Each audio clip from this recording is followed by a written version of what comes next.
بس ما قدرمنو ستاسو په مخ کې ما د قرآن پاک یو آیت ذکر کړي. الله رب العزت په دې آیت کې فرمایي یا ایها الذین آمنوا کتب علیکم الصیام. وای اے د ایمان خاوندانو په تاسو باندې روزي فرض شوي. دا عجیب خطاب دی،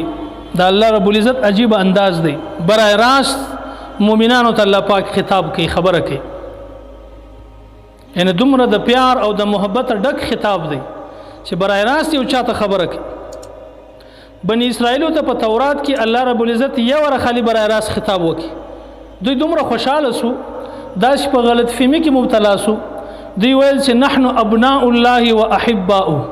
چې موږ د الله بچیان یو، د الله خاص خلک، برګزیده خلک. الله پاک موږ ته برای راست خطاب وکي. یعنی یو ور خالی بنی اسرائیل ته الله پاک برای راست ورتول، لکه اوس چې الله رب العزت فرمایي یا ایها الذین آمنوا، ای ایمان والاو. هغه ته صرف یو ور ویل، او دومره خوشاله سو چې موږ د الله رب العزت زامن یو او د الله خاص خلک یو. او یو مولا صاحب لیکلی دی چې دغه امت ته، دغه مؤمنانو ته الله رب العزت اتیا واره په قرآن کې ویل دی یا ایها الذین آمنوا. اتیا واره دی امت ته ویل دی، یعنی مؤمنان ته هغه ته صرف یو ور ویل، هغه دومره خوشاله سو. دغه امت ته، د دې امت مؤمنانو ته الله رب العزت 88 واره برای راست خطاب کړی. دا برای راست یو چاته یو غټ څوک برای راست یو چاته خطاب وکړي، نو دا ډیر د پیار او د محبت ډکه خبره ده. اوس ګوره که د ملک بادشاه، وزیر اعظم یا صدر، هغه یو بنګي ته برای راست ورته وایي چې تراس زما ستا سره کار دی، او بیا هغه ته یو حکم وکړي چې د پلانې کار وکړه، هغه بنګي به څومره زیات خوشاله چې بادشاه برای راست زه ور وغوښتم او برای راست ما ته خبره وکړه، ما ته حکم وکړي. هغه بنګي به په خپلو کپړو کې نه ځای، دومره به خوشاله. دلته بیا د چا خطاب دی؟ د شهنشاه حقیقي چې ورته وایي الله رب العزت ذات، د هغه خطاب دی. او چاته دی؟ د ایمان خاوندانو ته دی. ایمان والاو ته برای راست الله رب خطاب کوي. او عبد الله بن عباس رضی الله عنه لیکلی دی، وای کله چې تاسو د قرآن تلاوت کوئ، نو هر ځای چې دارالي چې یا ایها الذین آمنو، الته تاسو متوجه سئ چې زما رب برای راست ما ته خطاب کوي او ما ته څه حکم کوي. زما رب زما څه غواړي په دې ټیم باندې. وای تاسو هغه ټیم کې توجه بالکل د الله طرف ته کوي چې الله کوم حکم کوي په دا ټیم باندې. نو په قرآن کې الله رب العزت اتیا وره برای راست خطاب کړی دی مؤمنانو ته. او به خطاب څه دی؟ یا ایها الذین آمنوا کتب علیکم الصیام، چې په تاسو باندې روزي فرض کړل شي. اوس په دې کې د سړی په ذهن کې اوس اشکال راځي، او سړی خامخا انسان دی د اشکالو ډک دی، د اعتراضاتو ډک دی. خامخا اشکال راځي چې یاره د الله پاک ولې موږ ته دا حکم وکړي؟ آیا الله رب العزت موږ څخه ناراضه دی چې موږ ته دا سزا راکړي چې د سهاره ونیسئ تر ماښامه به یو شی هم نه خورئ، نه به اوبه څښئ، نه به خوراک کوئ، نه به د کور والا سره بلا دغه یعنی کوروالی کوئ. دا روزي تعریف دی، په مخ کې بیان کې ما وویل. نو دا اشکال د سړي په ذهن کې راځي چې الله ناراضه دی چې دا دومره سزا راکړي چې ګرده ورځ به ته وږي یاست. نو دا اشکال چې څنګه په ذهن کې راغلی، الله رب العزت فرمایي چې نه در څه ناراضه یم، او نه دا دی چې زما په خزانو کې کمی راغلی چې بس ته خوراک کم شو، تاسو د ورځې خوراک مه کوئ. دا شی هم نه دی، بلکې مخته الله فرمایي کما کتب علی الذین من قبلکم. دا خالی دی نه دی چې ما خالی په تاسو باندې دا روزه فرض کړې ده، تر تاسو مخکې چې کوم امتیان تیر شوي دي په هغو هم فرض کړې ده. خالص تی سره دا معامله نه ده. او یا الله ولې فرض کړې ده؟ وجه چې لعلکم تتقون. وای دا په دې وجه باندې چې الله پاک ته متقیان جوړ سي، یعنی د خوف د الله سره ویرېدلو والا جوړ سي. روزه په دغه وجه فرض ده چې تاسو د الله سره وبېرېږئ. د دې اصل مقصد د روزې دا دی چې موږ د الله سره وبېرېږو.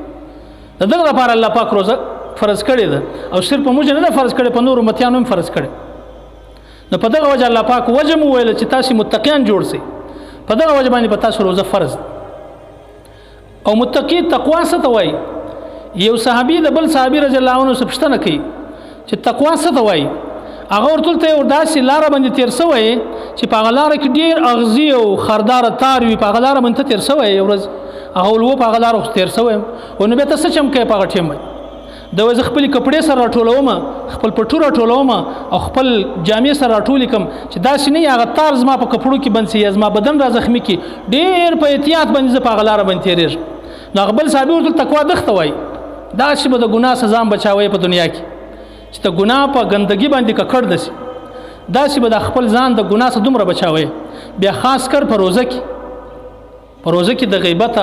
او د درواغو او بهتان الزام او شکنزل او نوري مختلفه چې کومي ګناوي دي خالي دا نه د روزه چې درې شانو سره بستا دغه وکي خوراک شاک او کوروالی نه دغه ټول د غوژو بم ستا روزوي د سترګو بم روزوي او د زبې بدیم روزوي د ټول بدن بستا روزوي بیا دغه روزه چې دغه کامیاب ده بیا پاغه باندې ته الله پاک ثمرات درکې پاغه باندې ستا ژوند بدلیږي پتا کې به تقوا راځي چې الله پاک کوم مقصد د پاره دغه روزه فرض کړي ده هغه مقصد به الله پاک ته درکې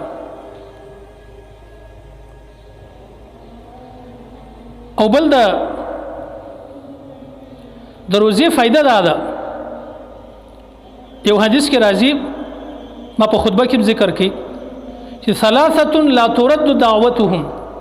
درې کسان داسې دي چې الله رب العزت داغو دعا چې داغه نه ردی خامخا الله پاک قبلې پاګه کې یو سړی الصائم حتى يفطر یو هغه سړی چې روزه وي د روزمات په وخت باندې خاطر د دعا الله پاک قبلې تر څو پر دې روزمات نه کړی تر هغه پورې الله پاک د دعا چې داغه نه ردی د څومره دعا غواړي الله قبلې الامام العادل او یو عادل بادشاہ د ملک بادشاہ چې انصاف ولای عادل بادشاہ وي داغه دعا م الله پاک نه ردی ضرور الله پاک قبلې او دریم دعوت المظلوم د مظلوم بد دعا چې داغه الله پاک نه ردی خامخا الله پاک قبلې مظلوم چې بد دعا وکي هغه الله پاک ضرور دخکي بیا حدیث کې مخکې راځي وای دغه دعا الله پاک پورته کې تر وریځو هم پورته کې او بیا الله د طرف څخه دا اعلان وسی چې ما دې په خپل عزت سره قسم وي چې زه به ستا دعا ضرور قبلوم اګه سم مصلحت په وجه لږ نا وخت قبول کم خو قبلوم یې ضرور ستا دعا یعنی د روزدار دعا الله پاک ته روزماته پوری قبلې دا د روزي یعنی صفت د روزي فائدہ چې موږ دعا وی الله قبلې خو الله دې موږ معاف کړي چې هغه ټیم باندې موږ دعا ویری بس په دغه انتظار باندې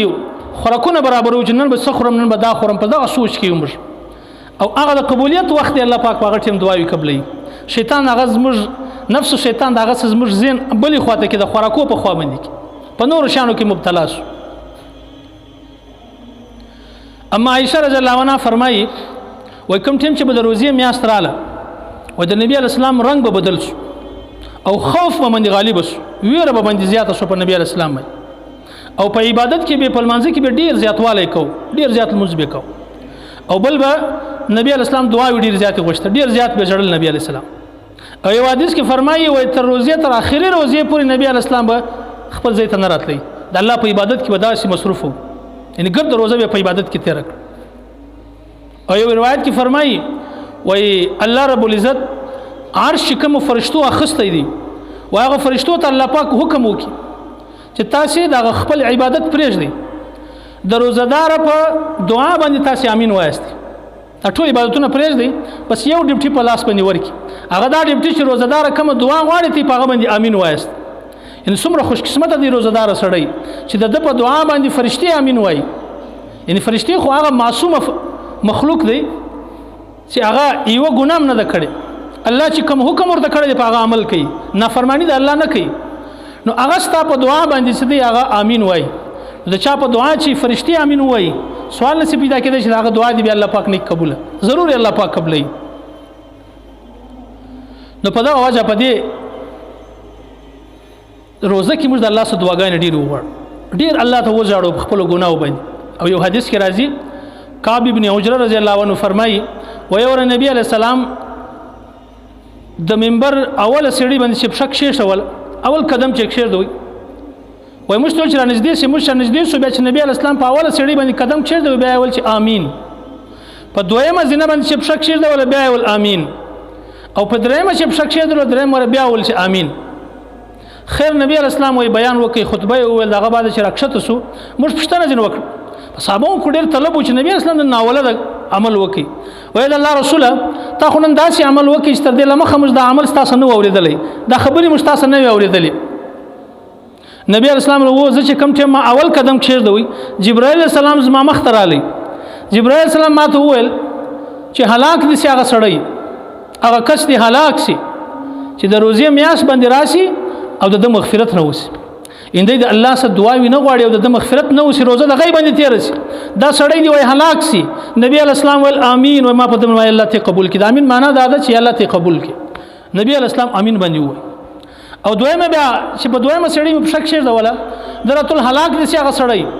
چې داغه په مخ کې ستا ذکر وسی د نبی اسلام ذکر وسی او دې په تا باندې درود نه وای نبی اسلام ول ما په هغه باندې امين وای او دریم هغه سړی چې داغه په ژوند کې د مور او پلار دواړه یا پاغو کې یو دا ژوندۍ وي او داغه د داسې خدمت نه وکي دا خدمت په وجه د جنت نه کې حاصل دغه سړی د هلاک سي نبی اسلام الامین اوس موږ دا سوچ وکړو چې د روزې میاشت رااله او د روزې په میاشت کې موږ په غفلت کې څوک په چکه باندې څوک په پتو باندې څوک په گیمو باندې څوک په نیټ او فیسبوک او یوټیوب په دې باندې لګیای دا ټول روزه بس خالی ټیم پاسو ټیم تیرو دا خو د شیطان ډیر غټه دوکه ده بس وای روزه خالی بس ټیم پاس کړ روزه د ماشام ته ورسوه چې هر شی کوي هغه کوه نه مسلمان آزاد نه دی مؤمن آزاد نه دی مؤمن پابند دی مؤمن بالکل پابند دی نو مؤمن باید چې په دې کې عبادت وکړي دا یو موقع الله پاک را کړی دا یو چانس دی الله پاک مشترک کړی دی چې په دې کې موږ یو لسمیاست په خپل مرزي باندې چلیدل دا یو میاس کم از کم موږ د الله سره تعلق جوړ نو په دې کې موږ مغفرت په الله باندې وکړو چې الله موږ وبخښي دا سي دعا وي د الله سره وغواړو دا سي تلاوتونه وکړو دا سي استغفار وکړو چې الله موږ معاف کړي او دویم د نبی اسلام ذکر چې راسي په هغه باندې په هغه ځای کې یو ور درود ویل چې دی فرض دی واجب دی بقاعده دویم ور کنه مراله بیا مستحب عمل دی او بل وای چې مور پلار ژوندۍ وي او دغه داسې خدمت نه وکړي چې د جنت نه کې حاصل دا سړی دیم هلاک اوس مور پلار یو صحابي نبی اسلام ته وای زما د مور پلار په ما باندې څه حق دی هغه ورته ستا مور پلار ستا لپاره یا جنت دی یا جهنم دی یعنی که دې خدمت دی وکړي دی ونه زول تاسو خوشاله نو بیا ته سیده ډایرکټ به ته جنت ته ځي او که دې بیا ظاهر کړه دې خبره دی نه منله په تکلیف دی کړه نو بیا ستا لپاره د جهنم فیصله ده ایو حدیث کې مرাজি د الله رضا چې دا هغه د پلار پر رضا کې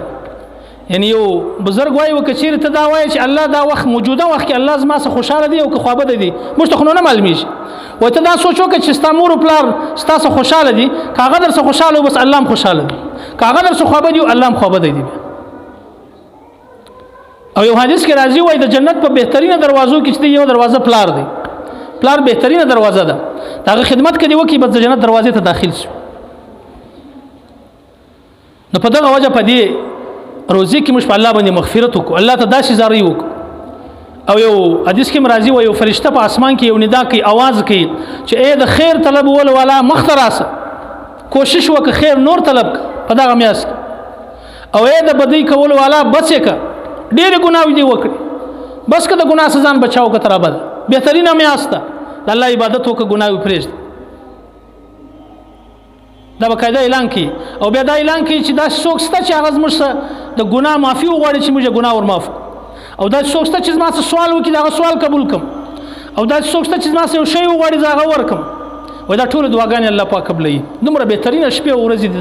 دا په موجوده دا روزه چې روانه ده په دې کې موږ کوشش وکړو چې موږ په الله باندې خپل مغفرت وکړو